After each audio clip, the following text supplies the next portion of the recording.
Who are these two seats reserved for? VIP. I don't know. Gotcha. They Just obviously checking. didn't show up. There's Didn't like care clearly enough. 4 people who are going to have really good seats for the 70 million. I don't want to talk about it.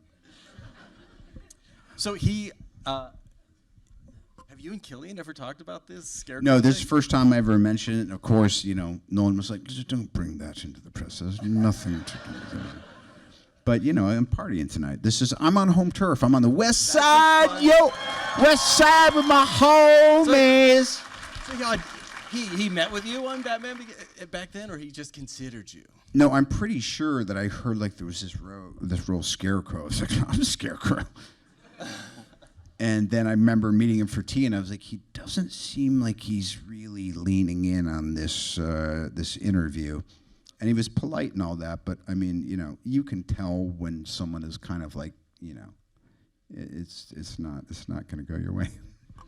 How much talk about Strauss was there before cameras rolled with Nolan? Like, does he let you come up with something and bring it to him, or is he telling you what he wants? How much give and take is there? How would you describe it?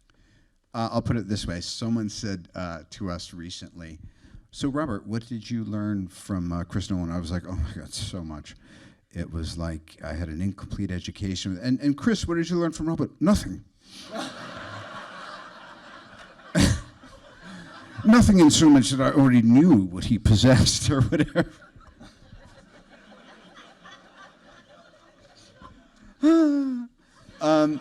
But we did talk about it, and he did. You know what it really was? Some things transcend all this, like, actor-y, director, fucking gobbledygook. Like, you can talk something to death.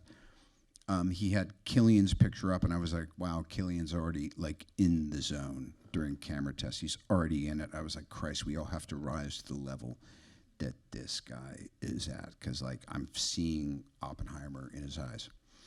And then by the time we did a 70 mil camera test of me, and he took a frame from that and put it up in his office, I was like, okay, he's pretty sure that I'm there, so I can relax now, It was just those little moments of feeling like, like it was working. You have so many scenes with Alden Ehrenreich, and I wondered if you could talk about your relationship with him. Did you know him before this, or did you just get to know each other on this? Dude, let's just go right to the applause for Alden Ehrenreich. This poor guy, I FaceTimed him from the bubble bath the other day, and he's with his girlfriend in New York at MoMA. And he's like, hi, we're just kind of looking at an exhibit. How are you doing? And I was like, well, what's happening, guys? What are we up to? And I was like, all right, you can try me later.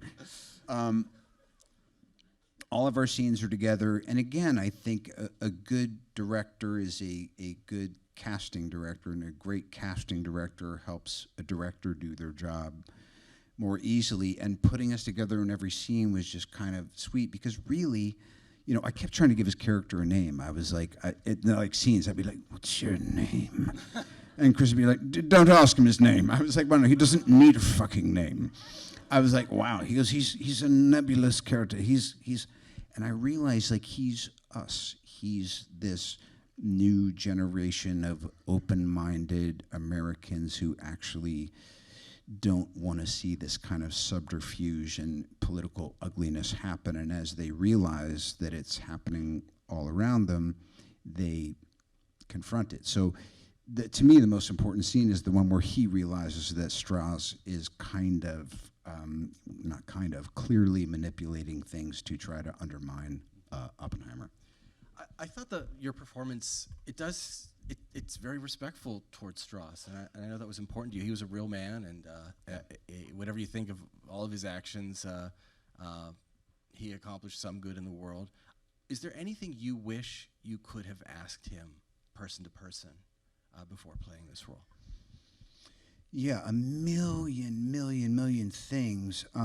Because again, I think he was,